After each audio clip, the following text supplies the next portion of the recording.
Iron Mike is known for his record of 50 victories, with 44 of them by KO. Quick combination of the head, and down goes. However, there were days when the outcome of the events in the ring wasn't positive for him.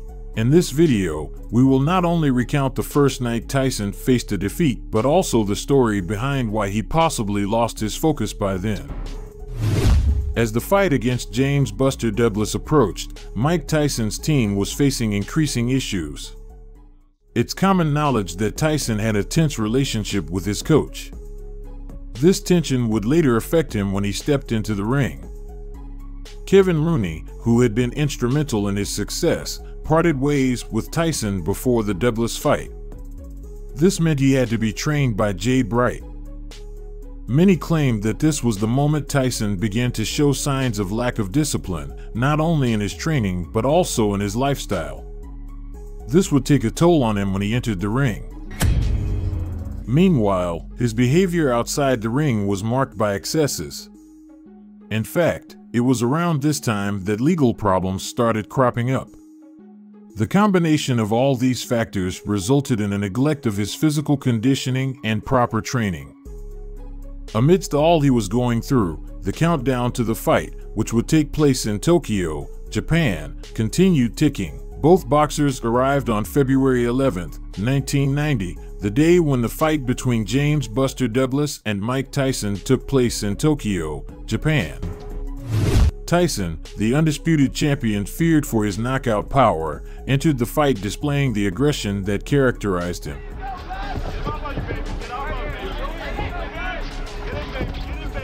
From the moment the first bell rang, Mike tried to intimidate Douglas with powerful blows aimed at ending the fight as quickly as possible. Keep in mind that Carl Williams looked pretty loose and relaxed against Tyson. However, what many didn't expect, and what truly made the difference in the outcome of that match, was Douglas' resilience and skill in standing firm against these attacks. Douglas' determination was evident, along with his remarkable ability to dodge and counter with well-calculated strikes. With a considerably greater reach and size, he relied on his jab to keep Tyson at bay and stabilize his attacking game. As the fight progressed, Douglas gained confidence, allowing him to land solid punches that rattled Tyson. Because he takes a move, he steps to his right, give a little angle. After all, he had to prove himself as an elite contender. Another right-hand lead lands for Douglas. Douglas not afraid, that is apparent. And by the fifth round, Douglas surprised everyone by launching a spectacular barrage of punches that Tyson couldn't stop. Mike ended up cornered against the ropes. I agree with them. Trainer J.D. McCauley and manager John Johnson very calm in the Douglas corner. He's thrown 114 jabs in the bout, and by punch stat computations, he has landed almost half of them. It was becoming increasingly clear that the incredible Iron Mike was dazed. A simple look was enough to know that he couldn't control Douglas' technique. But how much longer could he stand? He throws his combination, then he ties up. There's that right hand again. It's going to happen every time. Another right hand, and now Tyson seems to... Many thought the fight would end in the 8th round, as Tyson surprisingly managed to unleash a spectacular hook that sent Douglas to the canvas. However, just as the referee had begun the count, the bell rang, signaling the end of the round. A stroke of luck for James. And Tyson is holding on. I've never seen this against the ropes. I've never seen it. And there's a right hand uppercut, and down goes Douglas. As suddenly as that, a little overconfident. Got a little loosey-goosey. Still wobbly. Let's see what Mike can do to finish. In the following rounds, Tyson displayed more of his power, but Douglas continued to hit him with fast and precise combinations. Trying to clear his head. Hey, don't do that. Left hand lands by Tyson. Right to the body, he tries the uppercut again and misses. Douglas comes back with a left and a right. Spectators were astonished by Douglas' resilience, as he was facing the most feared man in boxing at that time. Finally, in the 10th round, Douglas landed a powerful right hook that sent Tyson to the canvas for the first time in his career.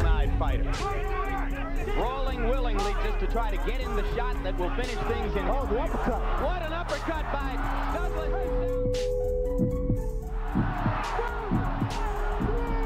The referee began the count, and to everyone's amazement, Tyson couldn't get up before reaching 10. Mike Tyson. Thus, James "Buster" Douglas had become the new world heavyweight champion. He not only stepped into the ring against all odds, but also stepped out of it, leaving a significant mark on the history of boxing. But what happened to the favorite of the match? Another moment that taught Mike Tyson humility was his encounter in the ring with Lennox Lewis. This would provide one of the most sensational and embarrassing episodes. The fight carried an economic potential as substantial as the animosity between the two fighters. Originally scheduled for April 6, 2002, in the city of Sin, the first press conference took place almost 6 months before. Tyson stormed onto the stage, and upon seeing Lewis, he lunged at him.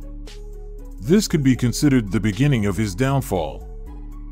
During the conference, punches were thrown, and several individuals attempting to prevent the fight from happening under the stage were injured. This led the WBC president to file a lawsuit against the fighters and organizers for over $50 million. Additionally, the Nevada Athletic Commission revoked Tyson's license, leading to the fight being relocated to Memphis. When the bell rang, Tyson unleashed himself like a beast. It was evident he was seeking a knockout, attempting to land powerful blows.